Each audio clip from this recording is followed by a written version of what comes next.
setelah berkenalan dengan apa itu aljabar, sekarang kita pelan-pelan mempelajari bagaimana caranya menyederhanakan sebuah ekspresi aljabar.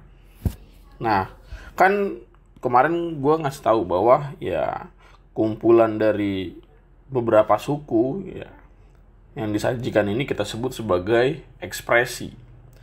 Nah, dalam satu buah ekspresi pasti ada lebih dari satu jenis suku gitu.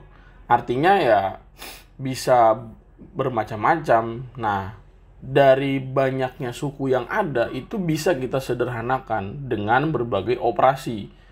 Ya, tentunya bisa penjumlahan ataupun pengurangan gitu. Jadi di sini kita belajar menyederhanakan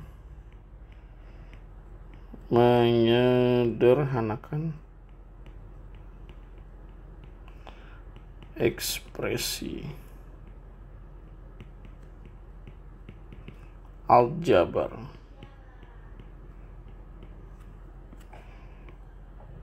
Ya. Nah, contohnya gimana? Contoh misalkan gini. Contoh.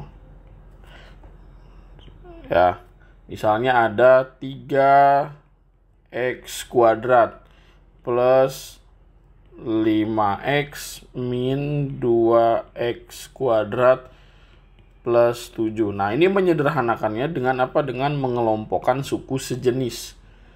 Ya, mengelompokkan suku sejenis.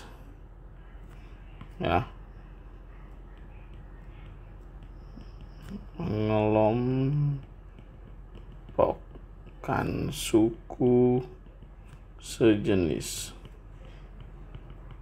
Ya. Nah, gimana cara mengelompokkan suku sejenis? Ya tentunya kita urutkan dari kiri ke kanan suku-suku yang sama. Ya, sama itu bisa dalam artian variabelnya sama ataupun variabel sama tetapi pangkatnya sederajat atau sama. Gitu. Nah, dalam satu buah ekspresi ini ada dua jenis suku, yaitu yang memiliki variabel x kuadrat dan juga yang variabel x.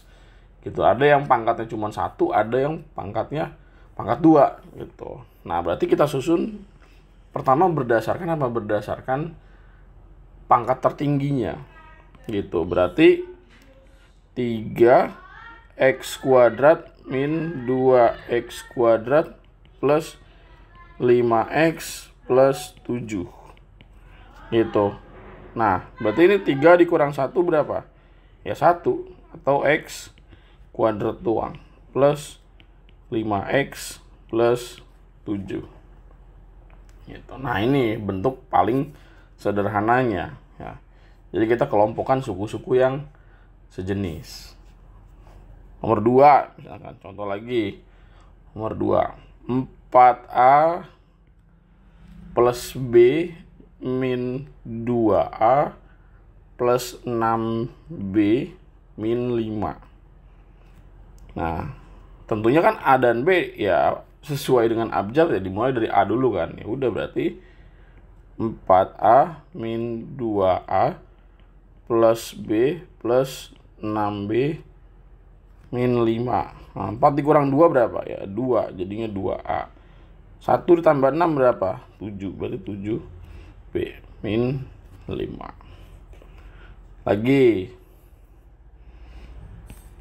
Lagi nomor 3 misalkan 6M kuadrat min 4M plus 2M kuadrat plus 3M.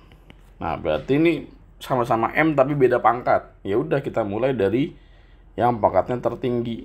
Berarti 6M kuadrat plus 2M kuadrat min 4M plus 3M. Jadinya ya 6 tambah 2 8. 8M kuadrat ya min 4 tambah 3 berapa? Min 1 atau min M doang. Gitu. Nah, Tapi kenapa dalam aljabar kalau variabelnya beda itu nggak bisa dijumlahin, kayak misalkan X dan Y gitu. Kenapa nggak bisa dijumlah? Atau kenapa nggak jadi XY gitu? Nah, kenapa X dan Y itu tidak bisa dijumlahkan? Karena ya kita balik lagi ke definisi variabel. Variabel itu kan suatu hal yang belum kita ketahui kuantitas atau nilainya. Nah, contoh misalkan kita mengibaratkan X itu sebagai kambing dan Y sebagai kucing. Ini dua hewan yang berbeda, ya kan? Dan kita nggak tahu masing-masing jumlah dari kambing dan kucingnya berapa. Kalau kita jumlahkan berapa hasil dari X plus Y, lalu kita menjumlahkan X plus Y itu sebagai kambing kucing, kan agak membingungkan gitu ya. Berapa kambing ditambah kucing? Ya gimana cara menjumlahkannya, wong mereka dua hewan yang berbeda kok gitu. Ya.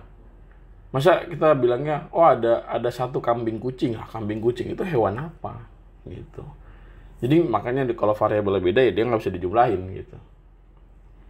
Tapi kalau dikali kenapa dia bisa gitu. Kenapa X dikali Y itu ya hasilnya akan XY ya. Ya, kenapa X dikali Y hasilnya XY? Kenapa mereka bisa dikalikan gitu? Ya, kita balik lagi ke definisi perkalian. Perkalian adalah penjumlahan berulang. Ya, perkalian adalah penjumlahan berulang. Misalkan X dikali Y, ya, dia hasilnya akan XY. Nah, ini kan artinya adalah penjumlahan dari Y yang berulang sebanyak X. Gitu. Ya, perkalian dari Y yang berulang sebanyak X. Kalau kita mendefinisikan kambing dikali kucing, ya berarti kita mendefinisikan banyaknya penjumlahan dari si kucing, misalkan ya Y sebagai kucing. Ya, misalkan Y sebagai kucing dan X sebagai kambing, ya berarti kita diminta untuk melakukan penjumlahan dari kucing sebanyak jumlahnya si kambing. Jadi ya X dikali Y ya berarti penjumlahan dari Y terus ya sebanyak apa? Sebanyak X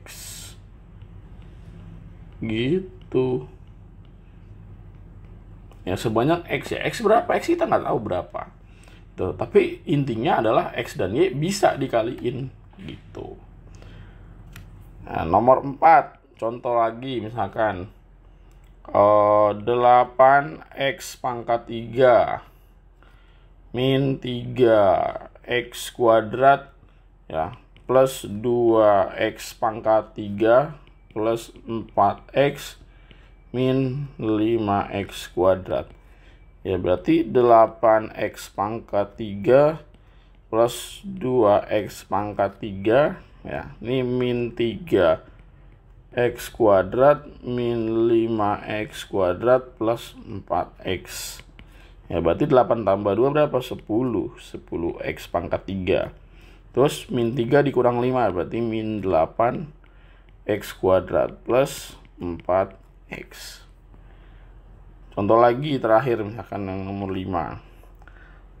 Let's say 10xy min 3x kuadrat plus 7xy min 8x kuadrat. Nah kalau seperti ini kita mulai dari x kuadratnya, yang x-nya di belakang gitu. Jadinya min 3x kuadrat min 8x kuadrat ya plus 10xy plus 7xy. Jadinya min 11x kuadrat plus 17xy gitu. Ya inilah ya tentang bagaimana caranya menyederhanakan ekspresi aljabar dengan cara apa? Mengelompokkan suku sejenis.